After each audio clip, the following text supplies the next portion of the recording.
Halo teman-teman, perkenalkan nama saya Gusti Pandu Setia Pratama. Nama saya Najwa Fazira Julieta Jasmine. Dan saya Karyalina Maharani, kami dari Himpunan Mahasiswa Akuntansi Universitas Bina Nusantara dalam rangka pengabdian kepada masyarakat ingin mempersembahkan materi mengenai ketentuan umum dan tata cara perpajakan di Indonesia.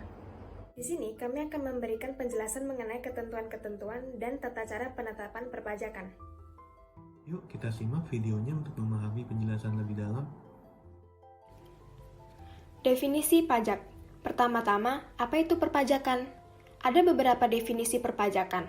Yang pertama, ada dari Profesor Dr. Rohmat Sumitro, SH. Pajak adalah iuran rakyat kepada kas negara berdasarkan undang-undang. Kedua, dari S.I. Jayaningrat. Pajak sebagai kewajiban menyerahkan sebagian kekayaan ke kas negara. Ketiga, dari Dr. N.G. Feldman. Pajak adalah prestasi yang dipaksakan sepihak oleh dan terutang kepada penguasa. Dan yang terakhir, menurut Undang-Undang Nomor 28 Tahun 2007 tentang Ketentuan Umum dan Tata Cara Perpajakan. Pajak adalah kontribusi wajib kepada negara yang terutang oleh orang pribadi atau badan yang bersifat memaksa berdasarkan undang-undang. Fungsi pajak. Selanjutnya, ada fungsi pajak. Fungsi pajak dibagi menjadi dua, yaitu yang pertama, fungsi budgeter atau sumber keuangan negara. Sebagai sumber utama pendapatan negara, pajak berperan untuk membiayai seluruh pengeluaran negara. Setiap tahunnya, pemerintah melaksanakan tugas rutin negara, yaitu yang pertama, untuk menjalankan pembangunan. Negara memerlukan biaya, dan biaya tersebut bisa diperoleh dari pungutan pajak. Yang kedua, untuk biaya seperti belanja barang, belanja pegawai, pemeliharaan, dan lain-lain. Yang kedua, ada fungsi regularen atau pengatur. Fungsi ini sebagai alat untuk mengatur pertumbuhan ekonomi yang dapat diatur melalui kebijakan pajak. Pajak dapat dipergunakan sebagai alat dalam mencapai tujuan. Pembagian hukum pajak. Kemudian, hukum pajak dibagi menjadi dua loh. Ada hukum pajak material dan hukum pajak formil. Yang pertama, hukum pajak material. Hukum pajak material adalah norma-norma yang menjelaskan terkait keadaan atau peristiwa hukum di mana siapa yang harus dikenakan pajak dan berapa besar pajaknya, seperti denda, sanksi, atau hukuman. Yang kedua, ada hukum pajak formil. Hukum pajak formil adalah peraturan mengenai cara untuk mewujudkan hukum material menjadi kenyataan. Teori yang mendukung pemungutan pajak. Berikut terdapat beberapa teori yang mendukung hak negara untuk memungut pajak dari rakyatnya. Yang pertama, ada teori asuransi.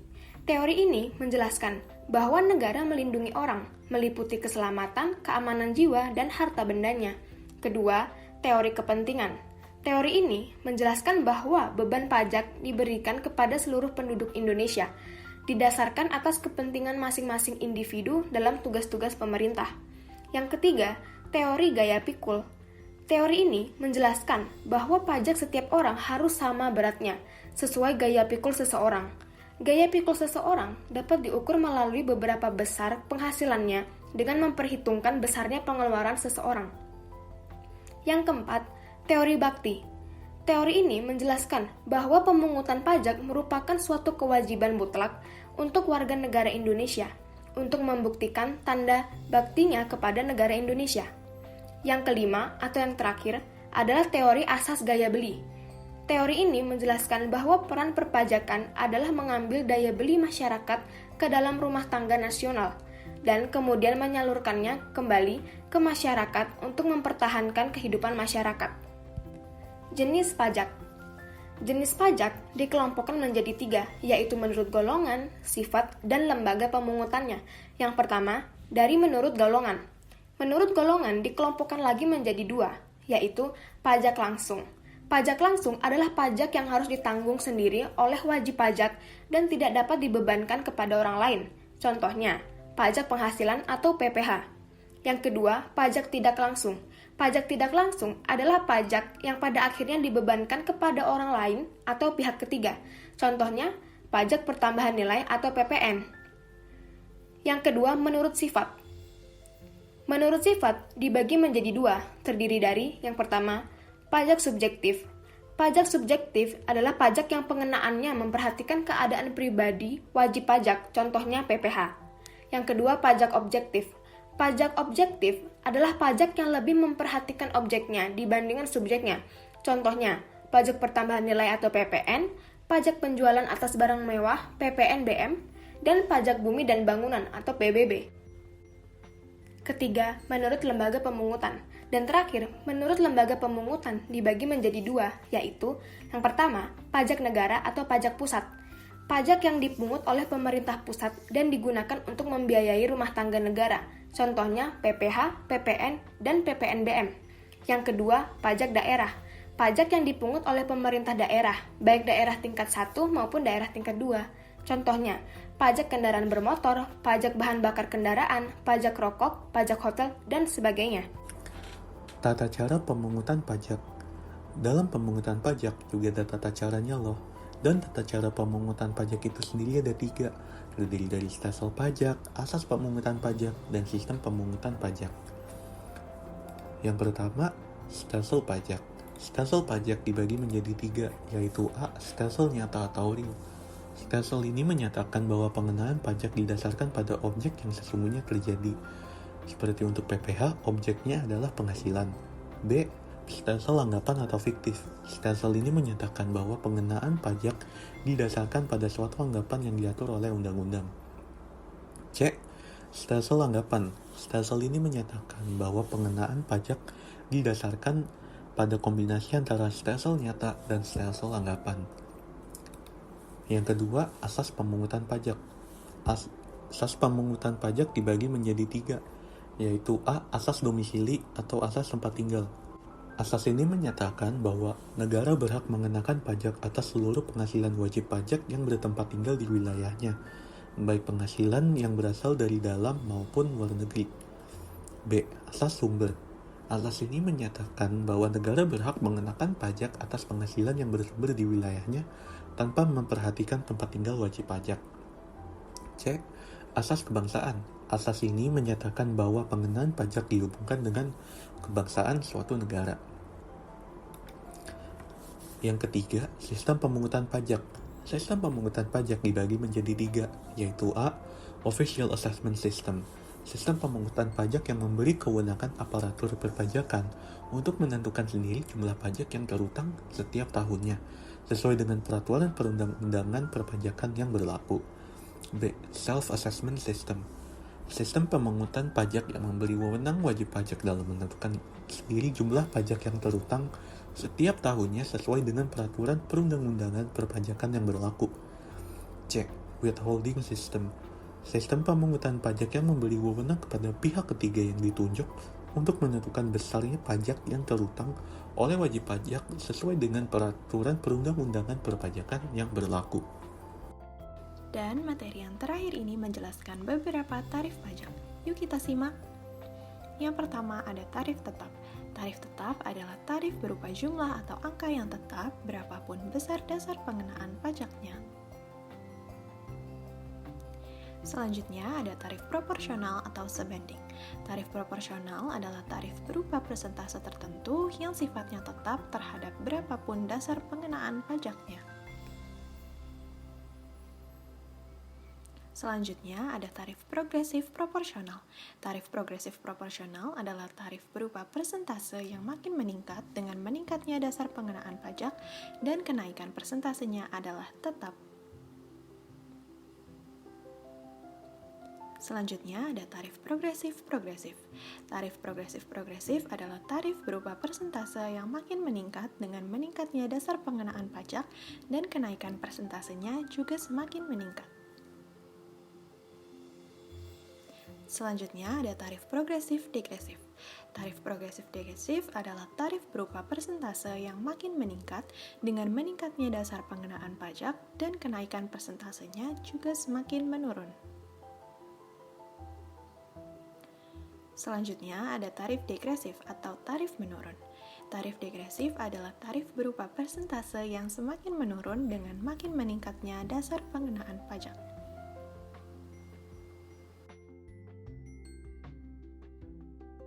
Pertanyaan pertama. Jelaskan definisi pajak menurut Profesor Dr. Rohmat Sumitro SH yang sudah disempurnakan. A. Pajak adalah peralihan kekayaan dari pihak rakyat kepada kas negara untuk membiayai pengeluaran rutin dan surplusnya digunakan untuk public saving yang merupakan sumber utama untuk membiayai public investment. B. Pajak adalah prestasi yang dipaksakan sepihak oleh dan terutang kepada penguasa tanpa adanya kontraprestasi dan semata-mata digunakan untuk menutup pengeluaran-pengeluaran umum. C. Pajak adalah suatu kewajiban menyerahkan sebagian dari kekayaan ke kas negara yang disebabkan suatu keadaan, kejadian, dan perbuatan yang memberikan kedudukan tertentu tetapi bukan sebagai hukuman. D. Pajak adalah kontribusi wajib kepada negara yang terutang oleh orang pribadi atau badan yang bersifat memaksa berdasarkan undang-undang dengan tidak mendapatkan imbalan secara langsung dan digunakan untuk keperluan negara bagi sebesar-besarnya kemakmuran rakyat. E. Pajak adalah iuran rakyat kepada kas negara berdasarkan undang-undang yang dapat dipaksakan dengan tidak mendapat jasa timbal balik kontraprestasi yang langsung dapat ditunjukkan dan yang digunakan untuk membayar pengeluaran umum. Jawaban dari pertanyaan ini adalah berada di pilihan A, yaitu pajak adalah peralihan kekayaan dari pihak rakyat kepada kas negara untuk membiayai pengeluaran rutin dan surplusnya digunakan untuk public saving yang merupakan sumber utama untuk membiayai public investment. Pertanyaan kedua. Pajak adalah kontribusi wajib kepada negara yang terutang oleh orang pribadi atau badan yang bersifat memaksa berdasarkan undang-undang dengan tidak mendapatkan imbalan secara langsung dan digunakan untuk keperluan negara bagi sebesar-besarnya kemakmuran rakyat. Bunyi kalimat di atas merujuk pada pajak nomor berapa? A. Pajak menurut Undang-Undang Nomor 28 Tahun 2007. B. Pajak menurut Undang-Undang Nomor 7 Tahun 1983. C.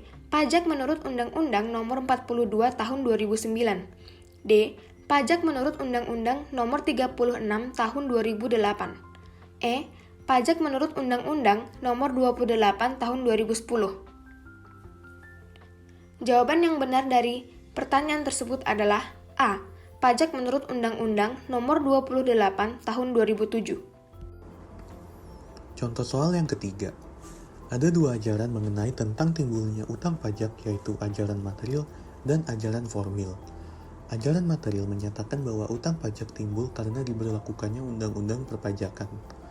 Pertanyaannya adalah, dalam ajaran formil, timbulnya utang pajak karena diberlakukannya apa? Jawabannya B. Surat ketetapan pajak oleh Fiskus. Contoh soal yang keempat.